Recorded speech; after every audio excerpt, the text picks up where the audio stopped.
And welcome everybody to I'll Hang Up and Listen, brought to you by Fatty Beer Company, Western New York's premier market and tap room, with over 300 beers to choose from at 6 different Western New York locations. And for all our friends in Rochester who join us tonight for the post game, there is a location in Rochester. Make sure if you get a beer, make it a Fatty Beer. Let them know 2 goalies, 1 mic sent you. I almost said Sabres. This is our first ever. This is like our first ever Rochester Americans post game show. So exciting stuff here. Getting to experience playoff hockey on I'll Hang Up and Listen. The Rochester Americans, though, in a very sloppy affair. I mean, I'm as expected, given when we spoke to Dan Fates last night from 13 Wham Sports on episode 189 of 2 goalies, 1 mic, that we would probably get some sloppy hockey. But it came in bunches tonight, Steve. And I would have to say, if I were to point to one thing that lost in the game, was their inability to defend the front of their net. Oh, yeah, without question. Yeah, I mean, there was definitely a little bit of rest on both sides. You know, as Dan said, there was going to be a little rest, a little slop, because I think both teams had anywhere from 11 to 13 days to rest. And I think that there is such a thing as too much rest. You start to soften up a little bit. You know, sometimes the routine of chaos can help keep you focused on the goal in hand. But yeah, you know, a common problem in Buffalo seemed pretty common tonight, that, you know, Devin Levi was making that first save. He was making that second save, but nobody was getting in the way of that rebound. So by the third or fourth attempt that Laval was given, eventually it would find the back of the net, because at the end of the day, Devin Levi is great, but he is still a human being. You know, you can't stop them all. He can only cover so much net. And yeah, I think the other thing, other than the defensive lapses, which again, Laval had some too, and they led to some good goals for Rochester, was the speed. Definitely looked like Laval had the jump on them in speed in just about every zone, particularly when they were forechecking in the O zone. You know, noticeably guys like Komarov had a really hard time keeping up with the guy that they're trying to cover. Wasn't quite able to, you know, get the jump on them body-wise, win stick battles, win wall battles. And I think the combination of less than optimal defensive play, they didn't stick to the mantra of, I think we know what it stands for, get it the fuck out. They did not live up to that mantra tonight, and as a direct result, you know, they just, you know, Laval was able to bury one more opportunity than Rochester was tonight. But I think that'll be rectified in short order in about 48 hours when they do it again for game 2. Yeah, actually got a comment here from Katie Burke, who was at the game, friend of mine. Fight in the crowd at the end of the third was more exciting than anything I saw on the ice tonight. I mean, I wish I could have seen said fight. I mean, who doesn't like a good tilt in the crowd? But I thought tonight was a good back and forth game. I'm not going to disagree with Katie. You know, each and entitled to their own opinion, but like a high scoring game. Unfortunately, it didn't go in the way of Rochester. But I know you know, Katie, she's a part of the booster club over there for the Amerks, does a lot for the organization. So a couple clicks for her. I know she sits on the glass. So yeah, listen, there was fight. They had fight in their game, and they kept battling. I would have loved to have seen more from Yuri Kulik tonight. You know, they tried to tee him up a couple times from that spot, but would have loved to have seen a little bit more bite in his game tonight for sure, especially in the offensive zone. Yeah, there were definitely a couple instances where he definitely had a shooting lane, and for whatever reason, he decided to be the selfless player and try to make that extra pass. And I'm going to say this as nicely as I can. Yuri Kulik, at this point, you are an NHL player. You have an NHL shot. Respectfully, fucking use it. Yes. That is what's going to make you money in this league and any league for years and years to come. Don't be afraid to shoot first. It's okay. Especially when near the end of the game, they started pairing him with Roseanne and Noah Ostlund, who's out there for his playmaking ability. Don't be afraid to shoot it. That said, Yuri Kulik did get 2 assists tonight, so it's not like he didn't contribute at all. He just didn't get anything on the actual scoreboard himself. That said, Noah Ostlund did look a little bit snake bit, flubbed a couple passes that came his way. You know, wasn't able to get shots off when he did get teed up by somebody. Not quite Dylan Cousins snake bitten, but I could feel for the guy. I think he might have been gripping his stick a little bit hard tonight. But it was definitely really nice to see Isaac Rosen convert one to get it back to a tie game, relatively late in the third there. That was, of all the guys to do it, Isaac Rosen was leading the charge all the regular season. So it was nice that he was the guy to, pump a little life back into that building. Yeah, and it was a nice quick. I mean, I think that's one that Caden Primo probably wanted back, but a guy who we talked about with Dan, he wanted to see him step up, and he did step up in a big moment. Just unfortunate that a bad deflection gets by Levi, a few minutes later, and that's ends up being the final score. But again, just they were outshot for sure. And this was let's not. I understand there's a lot of NHL talent on this team in Rochester. There is. You have Yuri Kulik. You have I'm not saying not NHL level talent now, but guys who were former first round picks. You have Kulik. You have Hellenius, Ostlund, Isaac Rosen, Ryan Johnson. I'm sorry, Ryan Johnson. Yeah, and you have a guy who's just been lights out for you in net all season in Devin Levi. But you are playing the number one team in the American Hockey League. They did finish in front of you. This is a very good hockey team. Like, you weren't just going to win every single game. You were probably going to lose a game, So, granted, yeah. You look at the way they lost, though. It's kind of like, were they really outplayed that badly, or was it more or less just 13 days off, sloppiness, and just need to be better in front of your own net, which is very uncharacteristic of them, given the way they've played this season. Yeah, they were talking about that team first mentality that everybody's always trying to chip in to get it the fuck out. And yeah, I think they just kind of slipped that mantra tonight. And I think that does just come down to too much time resting. Maybe you lost sight of it for a second. I think this game is going to snap them right back to reality that this is the Calder Cup playoffs. It's not going to be easy. It only gets harder with every passing round. That's what we signed up for. And we can't shy away from the battle. You hope that they can find a little more pep in their steps, so that way they're at least in the same stride with Laval. Because if Laval continues to outskate them, they will continue to outwork them, and then they'll lead to more opportunities like they had, where they had lines hemmed into the D zone for upwards of 2 minutes, to the point that it's just I'm just exhausted. I can't lay my body on the line. I can't get that stick lift. I can't play the body the way I need to, and somebody's going to get that third or fourth chance that they don't deserve. I think a little bit of this will come down to conditioning. But yeah, I mean, the same way that Buffalo's farm team is a very good team as a direct result of the major club being not so great, Montreal has a little bit of that as well. I mean, they got guys like Reinbacher on the back line, who's an absolute stud defenseman. I'm sure he's going to be, he's probably going to be looking at the NHL not too long from now. Could be next year. Doubt it, but might be next year with Savard leaving, all that. But yeah, they got a lot of talent down there too. And I mean, we talked about how the veterans on Laval have been kind of leading the charge in the postseason, but they got a lot of young talent down there. I mean, obviously Jacob Fowler didn't play tonight, and given that they got the win with Primo, it would stand to reason Primo's probably going to stay in the net. But even if Primo has a stinker of a game, they still got a guy who had the second best numbers in the first round of the postseason, just behind Devin Levi, to fall back on. So, it's not going to be easy, but I do believe in Rochester. I do believe that they've got what it takes. They just have to, they got to stick to their game. They got to stick to that mantra of get it the fuck out. Yeah, it's true though. I mean, Cale Clegg, I know Dan mentioned him a couple times too. I thought he had a really good game. A guy who has been, with Rochester for quite some time now, has been really, as deserving of a team like this to play with as any guy on that team. And definitely, I know we named him the player of the game for over here when we were tweeting out the highlights and everything from two goalies, one mic, from the 2 goalie, 1 mic account. Sorry, I got tongue tied. But I liked his game. Outside of that, I mean, just again, a lot of sloppiness.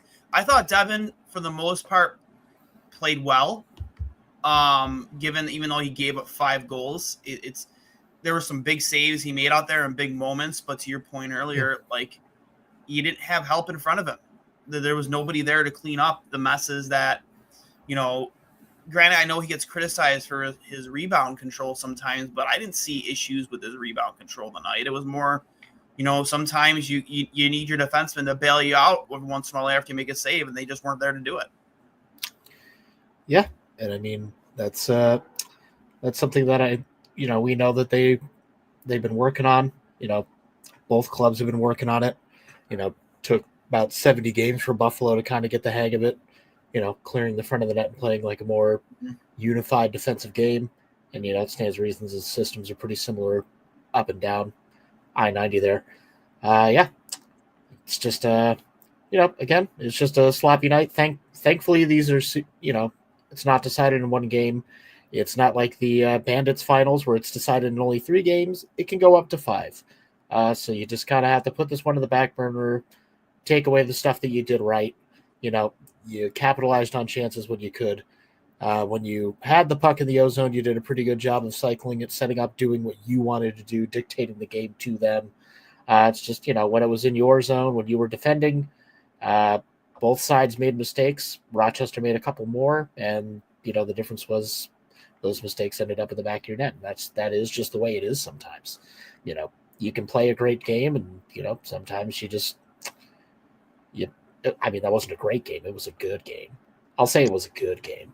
Yeah. Wasn't great. Wasn't a total stinker. I mean, we're going to talk. We're going to talk about a total stinker here in just a moment. In the show. Oh my goodness, what a stinker that was. But yeah, they definitely had the fight. Tonight just wasn't their night. You just got to put that shit in the rear view, focus up, rest up, take care of your body, do the little things right that you can control, and get ready to do it again on Friday. Because if you thought the crowd tonight was crazy, the Friday night crowd is going to be just that much more intense, and I will be there. So don't lose. You're going? Oh, I'm going. Yeah, I think I might be going too. Yeah. What time are you driving up? I'm leaving straight from my office at like 5. So with my girl there. We'll talk. We'll talk. Yeah, we'll talk about that. I'm pretty sure I have a ticket on hold right now. So, Nice. Yeah, listen, it's best of 5. Granted, it's a little bit more nerve-wracking best of 5 than best of 7. Less room for error, right? But you get them back at home again on Friday night, and then you head into, and this is where I think that maybe they have a little advantage, because I know Devin tends to play better under pressure. Again, when he feels maybe like the pressure's on him, the spotlight's on him, he's going home. He's from Montreal. Yeah, he's going back to his hometown. Devin Levi fans in the crowd when you for games 3 and 4. How does that go? Is that 3 and 4, 3, 4, and 5 in Laval? Yeah, the last 3 games, if necessary, will be in Laval. Yeah, I mean that's how home. Yeah, that's how home ice advantage works in the AHL. But yeah, there'll definitely be a beast booster club banging on the glass for Devin all 3 games if necessary. Yeah. I think that's I think Captain Ahab's got it nailed there. Offense was good, not great. Defense was pretty bad, but not miserable. Goaltending was solid. But, if the goaltending is just solid, but the defense is bad, it's probably going to lead to a loss. But yeah. So, yeah, and we've seen Devin light up like crazy when he gets to play against the Canadiens in the NHL. He just loves going back to Montreal and doing it there. So yeah, even it might feel a little bit more intimidating to everyone else on the ice, but at least for, one of the most important players out there, it's even when he's not home, he's going to still be home. So that's a nice advantage for him specifically. You're definitely not wrong. How about the entire Sabres brass in the house tonight? You had Kevin Adams, you had Lindy Ruff, you had Terry Pagula, you had Carmanos, you had Apper, you had Eric Stahl, you had Craig Anderson, you had Jerry Fortin, you had everybody. everybody was in the suite down at the Blue Cross Arena night. Just wondering, seeing the jokes online. So does Terry even know why he's there? Like, does he realize? Does he know this is his team too? Like, must be something. Must be fun to experience playoff hockey for the first time. Yeah, I mean, it sucks that he had to drive about 60 miles down the road to experience it when he could have just gone about 5, to the building that you own, basically. But, yeah, it was nice to see them all show out. I hope they show up on Friday as well, and that it wasn't just a little one-time appearance there. Mm-hmm. And I hope they weren't just going, it's like, okay, so that's a trade ship, and that's a trade ship. Oh, I remember that guy. That's Yuri Kulik. I remember that. He was a nice boy, very nice boy. What a jawline on him. That's a trade piece, and that's a trade piece.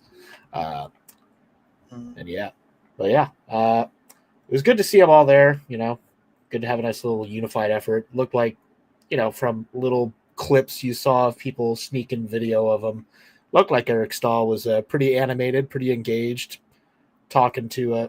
Looked like he was mostly talking to Craig, but it looks like he was talking to like Seth and Kevin a bit too. Yeah. So yeah, hopefully they keep showing up, showing out. Watching the farm team work towards something great. Hope maybe it'll rub off on him. It's like, yeah, we need to bring this feeling 50 miles down the road here. What's stopping us? It's true. Let's make it happen. So we'll transition over to the other news of the night. What was the final score, Steve? Was it 7-1? 6-1. Oh, that was 7. I thought I made it 7. No, I don't think they ever. No, I don't think they made it to 7. Unfortunately, just 6-1. 6-1. Okay, wow. Just 6-1 Florida, and now it is once again for probably the 9th or 10th time in a decade, do or die for the Toronto Maple Leafs. Who is staying up tonight to wait for that LFR video to drop? Oh my! I mean, I'm gonna be drinking. I'm not even gonna need coffee tomorrow because I'm just gonna put that on, and that'll be like fuel me. Verbal cocaine into your veins. Steve Dangle screaming at you for 15 minutes straight. Yeah, it's just gonna. Literally. Actually, just 3 minutes ago, Steve tweeted out LFR tonight in all capital letters. Let her rip. So, and you fed it funny too. Nick Robertson broke the shutout streak for Bobrovsky, and then there was a scrum immediately after the goal, and the guy gets thrown in the box.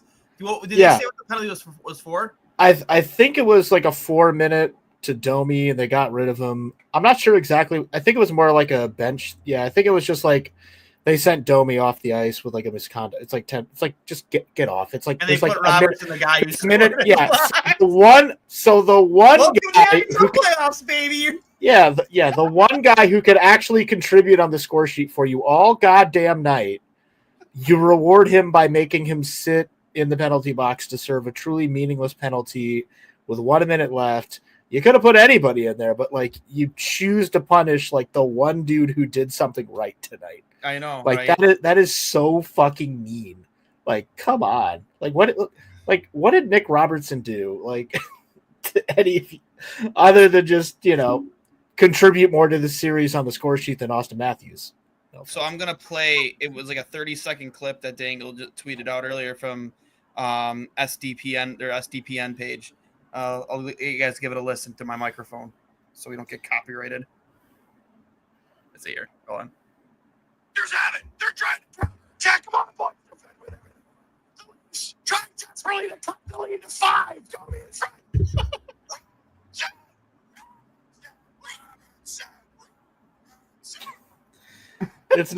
It's not coming through that great, but I can like see him in your hand losing his mind. Let me play it again one more time. Can you get it better now? Nah, I think the compressor on your microphone's kind of fucking it up. Robertson!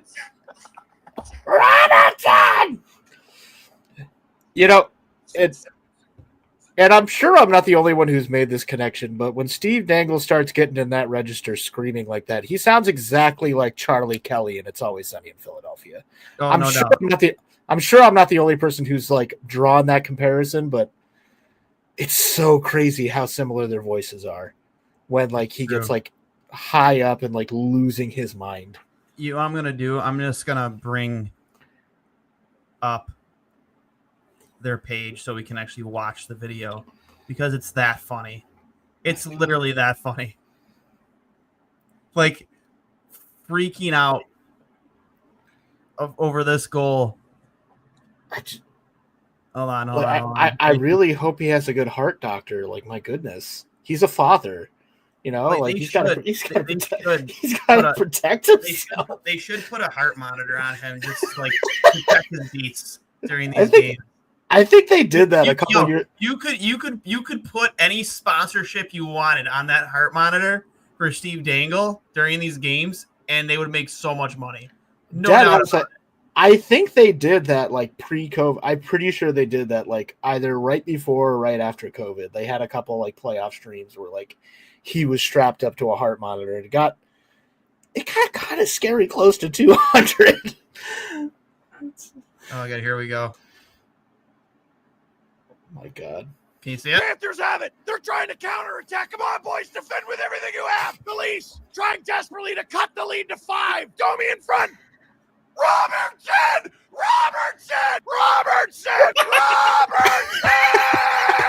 With a minute and 6 seconds to go in the third, the Leafs cut the lead to 5.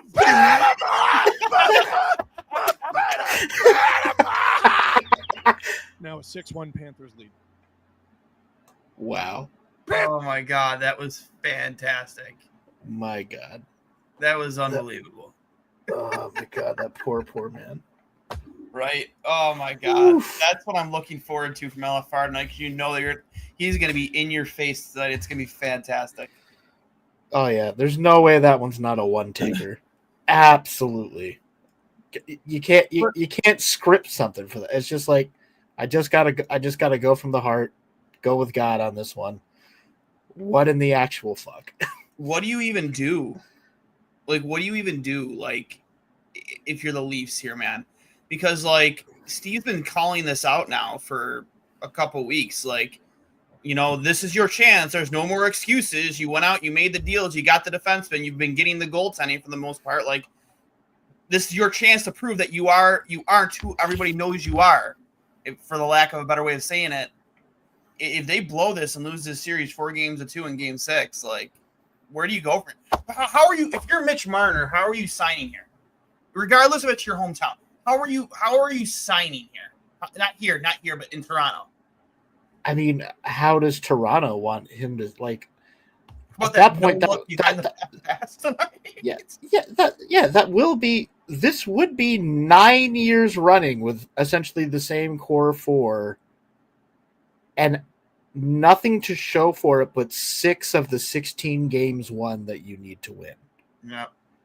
So I would be flat, and I don't use this word a lot, but it's one of my favorite SAT words. I would be fucking flabbergasted if they ran it back for the 10th time's the charm, and extend Marner to like the 13.25, like somewhere between Nylander and Matthews money, like 13.1, just to give him that little ego boost, and also gave Tavares like upwards of 8 sheets for whatever insane reason, even though he's 34. Like, that would be absurd. You can't in good conscience do that. If you've tried the same thing 9 times, and 9 times in a row it's failed you on some level, sometimes in dramatic fashion, but sometimes you just truly just get outplayed by the better team, which I think is what's happening here again.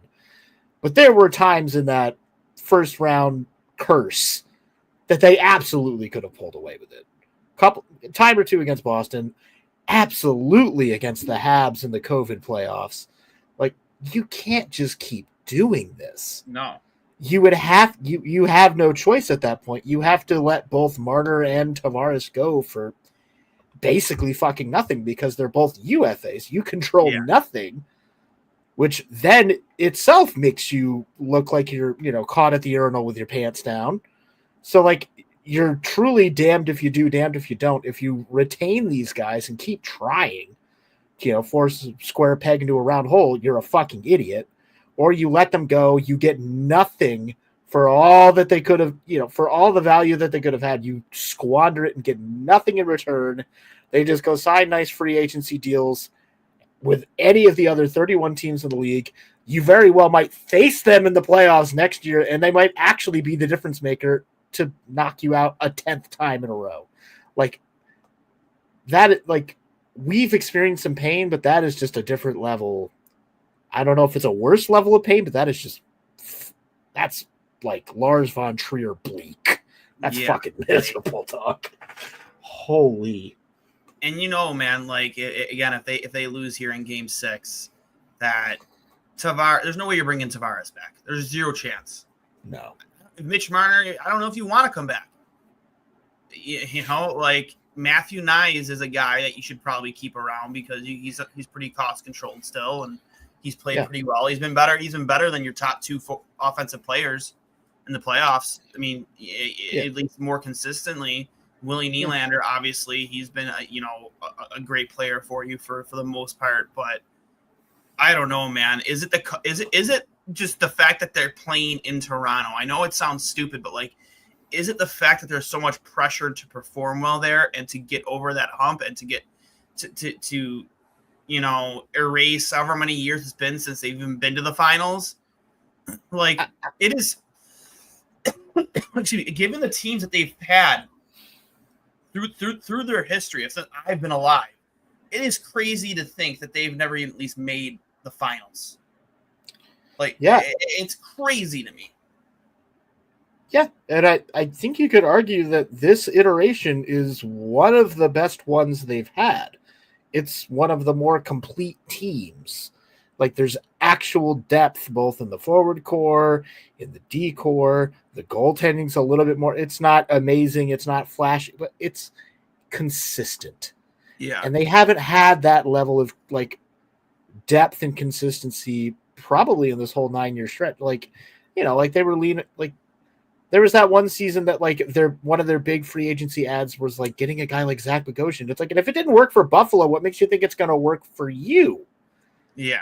And then the next year he goes to Tampa Bay and then he wins a cup.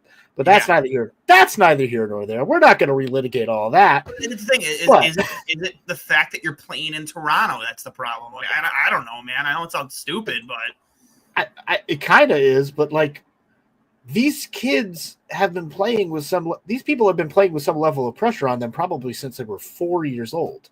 They have always been some elite player playing for something where, given whatever age they are, there are big stakes. This is not some new thing to them where they don't know how to handle the pressure. They don't know how to compose themselves.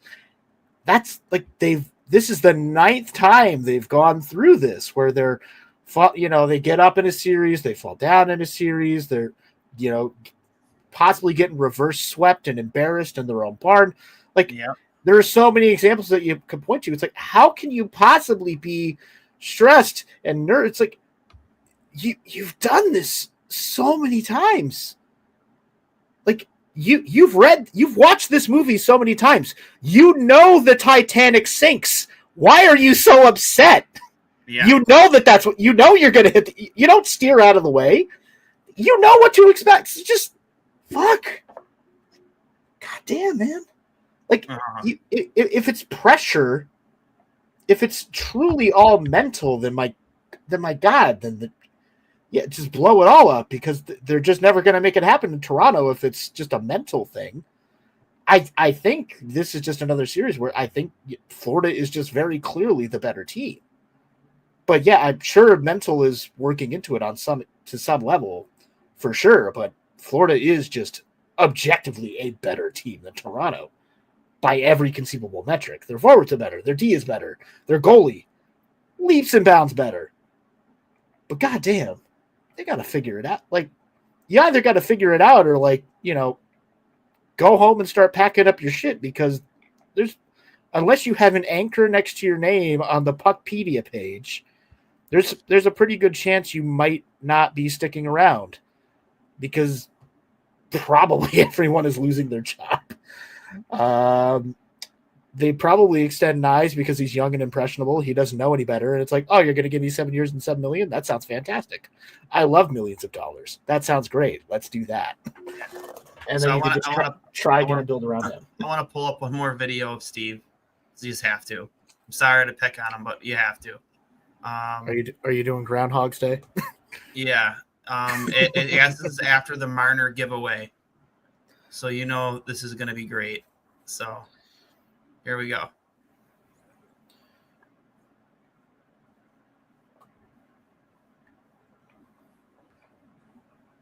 I don't think you got it queued up, brother.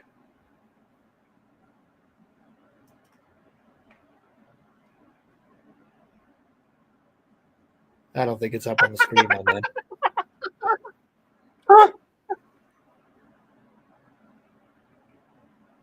I don't think you got it on the screen right now. Oh, I don't? Can you hear it? Nope. I mean, it's not up there like the last one. You got Elvis friggin' Stoico on the top line doing pirouettes and double axles. Here we go. That's my fault. My production error. What was that? Here come the Panthers off a spinny backhand pass, and they score. What? What's going through your head when you did that? What made you think that was the move? 3-0 in your own barn halfway through a game 5? You guys suck! There's a few guys on the ice right now. It's not looking like their last game is going to be in Toronto, and they don't deserve it. They don't deserve it. You're saying they can come back. With who? With who? With who? With who? With who? You got Elvis friggin' Stoico on the top line doing pirouettes and double axles. Has any Panther, has any Golden Knight, has any member of the Avalanche, has any Lightning, has any Stanley Cup champion, you ever been watching June hockey that has literally never, ever, ever not once involved this friggin' jersey? Have you ever watched June hockey and seen a pass like that? Mitch, oh my God. Wow. Play by play. Oh my God. Yeah, I think this is the night he brings back the tire iron, because that was one of the best ones he's had in recent memory, where he just breaks out. I have a weapon. I'm going to break into your house. Oh my God. That's all I got, Steve. You got any final thoughts? Yeah. I'm going to lose some more sleep. This Oilers Golden Knights game is still 0-0 first intermission. It would be quite sweet to see Edmonton advance tonight. That would be great. I would love it. Make the Vegas fans cry in Vegas, and then they can bet their mortgage at the casino. The fake hockey fans. Yeah. Yeah, I mean, maybe they've been around at this point. Maybe the team's been around long enough at this point that there is some true fandom there. But for the first year or two, come on. I mean, come on. They haven't suffered yet. Sorry. Yeah, you merely adopt suffering, and then tell me you're a true hockey fan. Stick around. Yeah, it's the whole. You merely adopted the darkness. I was born in it. I was born in exactly some Bane shit. Some real Bane shit. Remember, this is brought to you by Fatty Beer Company, Western New York's premier market and tap room, with over 300 beers to choose from at 6 different Western locations. And for those of you watching in Rochester, we do have a location in the 585 area code? Is that Rochester? 585, baby. Traverse City. 585. Let's go. So make sure you go check them out. If you need a beer, make it a fatty beer. Let them know 2 goalies, 1 mic sent you. We'll be back at it on Friday. Maybe even live from the game. We'll see. I mean, that's what it's looking like right now. I think I'm going. So right on. Till then, well, you guys have a good night. As always, go Amerks. Talk to you Friday.